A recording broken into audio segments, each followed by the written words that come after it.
Continuamos, amigos, son las 8:21 de la mañana. Gracias por seguir en nuestra sintonía. Hemos tenido y seguimos teniendo una mañana, diríamos, frenética en términos noticiosos. Durante la madrugada se anunció aproximadamente a las 4 de la mañana. El juez Richard Concepción Carhuancho terminó de dar la lectura a su resolución, por la cual accede pues al pedido de prisión preventiva presentado por el fiscal Hamilton Castro contra 5 ejecutivos de empresas constructoras peruanas. 4 de ellos efectivamente tendrán esta prisión preventiva. 1, arresto domiciliario. Se está tratando pues de un cáncer en la clínica angloamericana. El juez ha accedido a esta petición. Entonces son 3 ejecutivos vinculados con Graña y Montero, 1 con Camet y 1 con ICSA, ¿no? Que son las empresas que hicieron consorcio con Odebrecht en el caso de la Interoceánica. Hay que recordar, esto se circunscribe al caso Interoceánica, el cual se pagaron $20 millones al expresidente Alejandro Toledo como parte de una coima.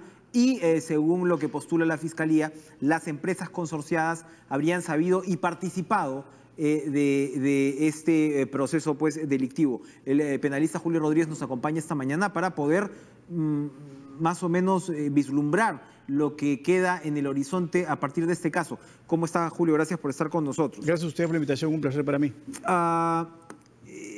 Conversábamos fuera de cámaras que de repente este proceso se ha dado un poquito al revés. Se está pidiendo una prisión preventiva cuando prácticamente ya todo está dicho. Se justifica la prisión preventiva. Los argumentos del juez Concepción Carhuancho han estado basados sobre todo en la facilidad que estas personas, por supuesto, de altísimo poder adquisitivo, ¿no?, tendrían para eludir la justicia marchándose del país o para entorpecer las investigaciones.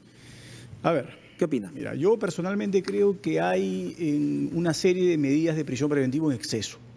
Pero si simplemente hacemos un análisis de cómo es que este juez se ha comportado, ojo, sin decir que son excesivas, pero era previsible que si se seguía la línea Ollantumala Nadine Heredia, a estos personajes del ámbito privado les iba a tocar prisión preventiva. Es decir, si había coherencia lo uno con lo otro, sin negar que de repente lo de Humala y Heredia es también excesivo. Sí, claro, para mí, yo lo he dicho varias veces, para mí es un exceso.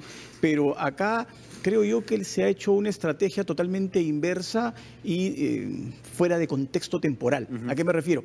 Esto hubiese sido tremendamente útil hace 2 años. Si hace 2 años a estas personas se les sentaba, se les colocaba prisión preventiva, el día de hoy no tendríamos dependencia de Brasil. El día de hoy tendríamos los delatores de empresas locales que habían explicado cómo se habría llevado todo a cabo y estaríamos con investigaciones tremendamente más avanzadas. Recuerde usted que esto es exactamente lo que hizo Brasil, pero desde el inicio. Los fiscales y el juez encargado, Moro, inmediatamente tomaron prisiones preventivas a los particulares y los particulares han sido los primeros en acogerse a la delación premiada. Ellos han cantado y por eso es que han caído los políticos. Correcto. La colaboración eficaz apunta hacia arriba, ¿verdad? Entonces aquí hubiera primado el hecho de que el corruptor, digamos, revele los detalles de el dinero pagado a funcionarios públicos. Correcto. Finalmente de eso se trata. Ese es el objetivo. ¿Por qué? Porque, ojo, ha cambiado la norma. Entonces, la delación permite no solo que yo pueda involucrar al que está por encima, sino puedo involucrar al que está a mi nivel en la medida en que con mi información se pueda llegar a aquellas personas que usualmente con lo que el Ministerio Público contaba no iba a ser posible o por lo menos en el corto plazo. Adicionalmente a ello, que contribuyan para establecer cuál fue la ruta del dinero ilegal, dónde acabó, cómo es que este fue entregado, etcétera. Entonces, es información eficaz no solo para vincular personas que pueden estar por encima, y hay que ser clarísimos.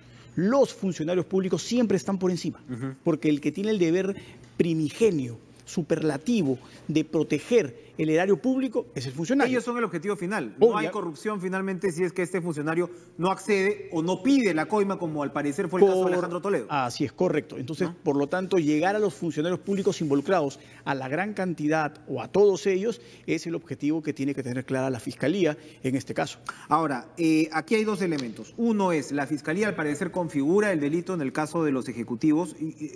Aquí hay un tema político, ¿no? Porque además el fujimorismo ha demandado, ¿no?, que se supone que no se estaba haciendo investigación. Lo que yo sabía, humildemente, por fuentes de la Fiscalía, y me consta, es que por lo menos desde abril o mayo había una investigación en marcha con la declaración de Barata. Ahora, bueno, si se aceleró, si no se aceleró, qué sé yo, pero todo indica que esto fue a partir de la declaración de Barata. Lo que se ha hecho es el cruce con los propios balances del consorcio. porque nos había llamado la atención que hasta hace poco Graña no había sido notificada de esta investigación. Pero según esto, en los balances del consorcio está pues esta cesión de utilidades por riesgos imprevistos a Odebrecht, que es en lo que se basaría la hipótesis de la Fiscalía.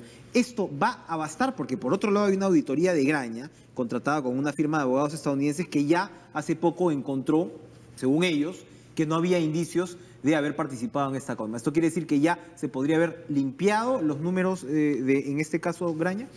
Bueno, definitivamente han tenido todo el tiempo del mundo para poder revisar, maquillar, estructurar todos los libros contables. Y esto, en principio, no tiene por qué ser ilícito. Lo trascendental acá es que como un delator tiene el conocimiento de dónde se ha ubicado y bajo qué concepto el pago de estas coimas irregulares. Eso es lo que en el caso materia de análisis es trascendental, porque eso evidencia que el delator información tiene y que obviamente si ellos estaban del mismo lado, de tratar de ocultar unos con la famosa división de operaciones estructuradas, acá con una suerte pues de riesgos no previstos o imprevisibles a efectos de poder formalizar y canalizar el dinero para hacer los pagos ilegales, definitivamente es que hay conocimiento y hay una suerte pues desde un primer momento de acuerdos, de que esto se lleve de la forma más, en principio, formalmente transparente para evitar riesgos posteriores. Porque pareciera que lo que ocurre es que Odebrecht dice, yo asumí la coima, yo le pagué a Alejandro Toledo en estas armadas, ¿no?, a lo largo del tiempo de estos 20 millones de dólares, y en el año 2011 llega el momento de que los demás reconozcan su participación. Entonces hay una cesión de 15 millones de dólares. Estaríamos hablando que prácticamente habría que volver a los porcentajes de participación. Pero si es así, Odebrecht habría dado aproximadamente 6 millones, ¿no?, a Alejandro Toledo y habría hecho que los demás reconozcan el resto de la coima. ¿Sería algo así el esquema? Y, o sea, yo como Odebrecht me encargo de dar la coima y tú reconoces esto como gastos no previstos o riesgos imprevistos. Correcto, esa es Así una forma, ¿no?, de darle a la coima un aspecto totalmente lícito en principio, y ese es el objetivo para poder extraer además de empresas que estaban reguladas, de empresas que tenían además a partir ya de la vigencia de los cambios normativos, un oficial de cumplimiento, ¿no?, un compliance officer para este tipo de actividades de construcción. Por ende, era que más que obvio que tenían que darle una formalidad, una apariencia de licitud a estos extractos de dinero. Pero vuelvo a recalcar, ¿cómo lo sabía una persona que era ajeno a esta empresa? El socio brasileño tenía conocimiento porque acá jugaban, como se dice en el argot futbolístico, en pared los dos. Los peruanos, las empresas peruanas han negado haber conocido de estos hechos, pero lo han negado así como gatos panza arriba hasta ahora. Hay dos cosas ahí. Una, por supuesto, es la responsabilidad penal que le puede caber a quienes ahora están claramente en problemas y ya están pues metidos en este proceso y que van a ser trasladados a centros penitenciarios a lo largo del día. Pero el otro tema es el destino de la propia empresa, porque como tienes el decreto de urgencia 003, el reconocer actos de corrupción prácticamente equivale ahí a una pena de muerte en términos comerciales.